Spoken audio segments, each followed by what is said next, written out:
ಅವರು ನಮ್ಮ ಜಿಲ್ಲೆಯ ಒಬ್ಬ ಆ, ಧೀಮಂತ ಮತ್ತು ದಿಗ್ಗಜ ಪತ್ರಕರ್ತರು ಅಂತ ಹೇಳಿದ್ರೆ ಅದು ಅತಿಶಯೋಕ್ತಿ ಆಗಲಾರದು.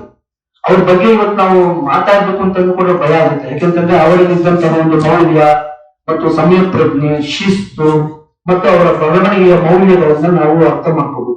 ನಾವಿವತ್ತು ಏನೇ ಅವರಿಗೆ ಶ್ರದ್ಧಾಂಜಲಿ ಅರ್ಪಿಸಬಹುದು ಅಥವಾ ಹುಟ್ಟುಹಬ್ಬ ಸಂದರ್ಭದಲ್ಲಿ ಶುಭಾಶಯಗಳನ್ನ ವಿನಿಮಯ ಮಾಡ್ಕೋಬಹುದು. ಆದ್ರೆ ಅದಕ್ಕಿಂತ ಮುಖ್ಯವಾಗಿ ನಾವು ಅವರಲ್ಲಿ ಇದ್ದಂತಹ ಆದರ್ಶಗಳು ಮತ್ತು ಅವರು ಈ ಕ್ಷೇತ್ರಕ್ಕೆ ಕೊಟ್ಟಿರ್ತಕ್ಕಂತಹ ಒಂದು ಕೊಡುಗೆ ಮತ್ತು ಅದೆಲ್ಲ ಕೂಡ ನಮ್ಮೆಲ್ಲರಿಗೂ ಕೂಡ ಒಂದು ರೀತಿಯ ಸ್ಫೂರ್ತಿದಾಯಕ ಅಂತ ಹೇಳ್ಬೋದು. ಅವರು ಬರೆದಿರ್ತಕ್ಕಂತಹ ಕೃತಿಗಳಿರ್ಬೋದು, ಅವರು ಬರೆದಿರ್ತಕ್ಕಂಥ ಸ್ಟೋರಿಗಳಿರ್ತಕ್ಕಂಥದ್ದು ಮತ್ತು ಅವರು ನೆಲ್ಸನ್ ಮಂಡೇಲಾ ಅವರನ್ನ ಸಂದರ್ಶನ ಮಾಡಿದಂತ ಸಂದರ್ಭದಲ್ಲಿ ಸೌತ್ ಆಫ್ರಿಕಾದಲ್ಲಿ ಅವರು ಕೆಲಸ ಮಾಡಿರ್ತಕ್ಕಂಥದ್ದು ಮತ್ತು ಲೆಕ್ಚರರ್ ಕೆಲಸ ಮಾಡಿರ್ತಕ್ಕಂಥದ್ದು. ಎಲ್ಲದಕ್ಕಿಂತ ಮುಖ್ಯವಾಗಿ ಒಬ್ಬ ಪತ್ರಕರ್ತ ಹೇಗಿರ್ಬೇಕು, ಅವನ ಬರವಣಿಗೆ ಹೇಗಿರ್ಬೇಕು, ಅವನ ನಡವಳಿಕೆ ಹೇಗಿರ್ಬೇಕು ಅನ್ನುವಂಥದ್ದು ನಮ್ಮೆಲ್ಲರಿಗೂ ಕೂಡ ಅವರು ಮಾದರಿಯಾದಂತಹ ವ್ಯಕ್ತಿಯಾಗಿದ್ದಾರೆ. ಈ ಕಾರಣದಿಂದ ನಮ್ಮೆಲ್ಲರಿಗೂ ಕೂಡ ಅವರು ಸ್ಫೂರ್ತಿದಾಯಕ ವ್ಯಕ್ತಿಯಾಗಿದ್ದಾರೆ. ಅವರನ್ನು ನಾವು ಸದಾ ಸ್ಮರಣೆ ಮಾಡಿಕೊಳ್ತಕ್ಕಂಥದ್ದು ನಮ್ಮೆಲ್ಲರ ಆದ್ಯ ಕರ್ತವ್ಯ. ಮತ್ತು ನಮ್ಮ ಜಿಲ್ಲೆಯವರೇ ಆಗಿರೋದ್ರಿಂದ ಮಾಲೂರು ತಾಲೂಕಿನವರು ಇಲ್ಲೇ ಕಟಾಲಪಾಳ್ಯದಲ್ಲಿ ಅವರು ಮನೆ ಮಾಡ್ಕೊಂಡಿದ್ರು. ಒಂಟಿಯಾಗಿ ಬಾಳಿದ್ರು ಕೂಡ ಇಳಿ ವಯಸ್ಸಿನಲ್ಲಿ ಯಾಕಂದ್ರೆ ಬ್ರಹ್ಮಚಾರಿ ಅವರ ರಿಲೇಷನ್ಸ್ ಎಲ್ಲ ಇದ್ರು ಕೂಡ ಅವ್ರಿಗೆ ಅದೇನೋ ಒಂದು ರೀತಿಯ ಮಾನಸಿಕವಾದಂತಹ ನೆಮ್ಮದಿ, ನಾವು ಒಂಟಿಯಾಗಿರ್ಬೇಕು, ಬರೀತಾ ಇರ್ಬೇಕು ಅಂತ. ಬಹುಶಃ ಅವರು ಸಾಯುವ ಇಂದಿನ ರಾತ್ರಿ ಕೂಡ ಸುಮಾರು 6-7 ಗಂಟೆ ಕಂಪ್ಯೂಟರ್ ಮುಂದೆ ಕೂತ್ಕೊಂಡು ಎಲ್ಲವನ್ನ ಡೌನ್ಲೋಡ್ ಮಾಡಿಕೊಂಡು ಅವ್ರಿಗೆ ಇಷ್ಟವಾದಂತಹ ಸುದ್ದಿಗಳನ್ನ ಓದ್ತಾ, ಕೆಲವೆಲ್ಲ ಎಡಿಟ್ ಮಾಡಿ, ಕೆಲವೆಲ್ಲ ಟ್ವೀಟ್ ಮಾಡಿ, ನಿಜವಾಗ್ಲೂ ಅವರು ಅವರ ಒಂದು ಆ ಬೆಳವಣಿಗೆ ಅವೆಲ್ಲ ನಮ್ಮಂತವ್ರಿಗೆಲ್ಲ ಕೂಡ ತುಂಬಾ ಖುಷಿ ಕೊಡುವಂಥದ್ದು. ಅದೇ ರೀತಿ ಯುವಕರು ಅವರ ಆದರ್ಶಗಳನ್ನ ಪಾಲನೆ ಮಾಡಬೇಕು.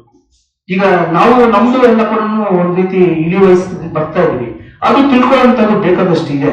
ನಾನು ಅವರ ಕೃತಿಗಳನ್ನು ಒಂದಷ್ಟು ಕೋಳಿ ಮೊಟ್ಟೆ ಇರ್ಬೋದು, ಮತ್ತೆ ಫ್ರೀಡಮ್ ಆಫ್ ಇಂಡಿಯನ್ ಜರ್ನಲಿಸಮ್ ಅನ್ನುವಂತ ಒಂದು ಕೃತಿ ಇರ್ಬೋದು, ಇವೆಲ್ಲ ಓದಿದಾಗ ನಮ್ಗೊಂದು ರೀತಿ ರೋಮಾಂಚನ ಆಗುತ್ತೆ. ಇಷ್ಟೆಲ್ಲ ಅವರು ಸಾಧನೆ ಮಾಡಿದ್ದಾರೆ ಅಂತಂದ್ಬಿಟ್ಟು ನಾವು ಏನೇನು ಸಣ್ಣ ಪುಟ್ಟ ಸಾಧನೆಗಳಿಗೋಸ್ಕರ ನಾವು ತುಂಬಾ ಬೀಗ್ತೀವಿ. ನಾವು ನನ್ನನ್ನು ಸೇರ್ಕೊಂಡು ಅಂತ ಹೇಳ್ತಾ ಇದೀವಿ. ಆದ್ರೆ ಪ್ರಭಾಕರ್ ಅವರಲ್ಲಿ ಇದ್ದಂತಹ ಒಂದು ವೃತ್ತಿ ಬದ್ಧತೆ ಇದೆಯಲ್ಲ, ಮುಂಗೋಪಿ ಆಗಿದ್ರು. ಆದ್ರೆ ಆ ಮುಂಗೋಪಿಯಲ್ಲಿ ಪ್ರೀತಿ ಇತ್ತು, ಹೃದಯ ಶ್ರೀಮಂತಿಕೆ ಇತ್ತು. ನಾನು ಎಷ್ಟೋ ಸಲ ಅಂತ ಬಯಸ್ಕೊಂಡಿದ್ದೀನಿ. ಒಂದ್ಸರಿ ಗೋಪಿನಾಥ್ ಅವರು ನನಗೆ ಅವ್ರನ್ನ ಹೋಗಿ ಕರ್ಕೊಂಡ್ ಬರ್ಬೇಕು ಕಾರ್ಯಕ್ರಮಕ್ಕೆ, ಮತ್ತೆ ಅವ್ರನ್ನ ಇನ್ವೈಟ್ ಮಾಡ್ಬೇಕು, ನೀನೇ ಸರಿಯಾದ ವ್ಯಕ್ತಿ ಅಂತ ಅಂದ್ಬಿಟ್ಟು. ನಾಗರಾಜ್ ಇದ್ರು, ಎಲ್ಲರೂ ಇದ್ರು, ಅದೇ ನನ್ಗೆ ಹೇಳ್ಬಿಟ್ಟ. ನಾನು ಹೋದ್ರೆ ಅವ್ರಿಗೆ ಚಪ್ಪಲಿ ಹಾಕ್ಬೇಕಾಯ್ತು. ಅವ್ರಿಗೆ ಪಾಪ ನಡೆಯಕ್ ಆಗ್ತಾರಲ್ಲ, ಚಪ್ಪಲಿ ಹಾಕಕ್ ಹೋದಾಗ ನನಗೆ ಕೆನ್ನೆಗೆ ಬಾರಿಸ್ಬಿಟ್ರು.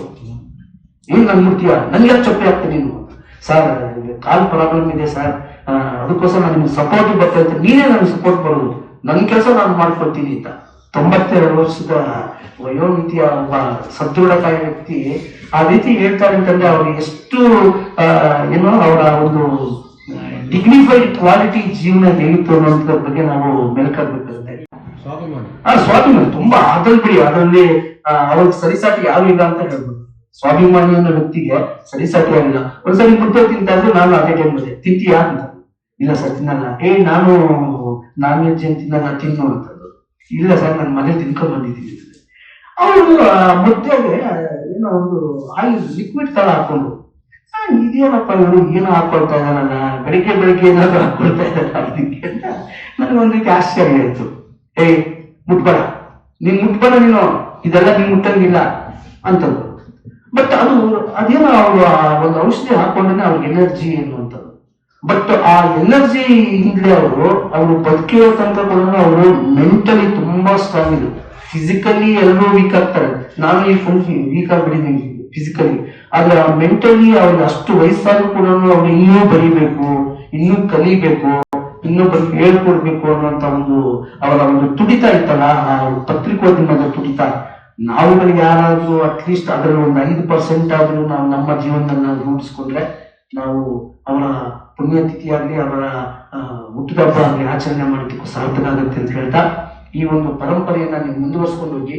ಮತ್ತು ನಾನು ಪದಾಧಿಕಾರಿಗಳಿಗೆ ನಾನು ವಿನಂತಿ ಮಾಡ್ಕೊಳ್ತಾ ಇದ್ದೇನೆ, ನಮ್ಮಲ್ಲಿ ಒಂದು ಪದ್ಧತಿ ಇತ್ತು, ಸಾಧಕರು ದಿಗ್ಗಜರು ಒಂದು ಕಿರು ಹೊತ್ತಿಗೆಯನ್ನ ನಾವು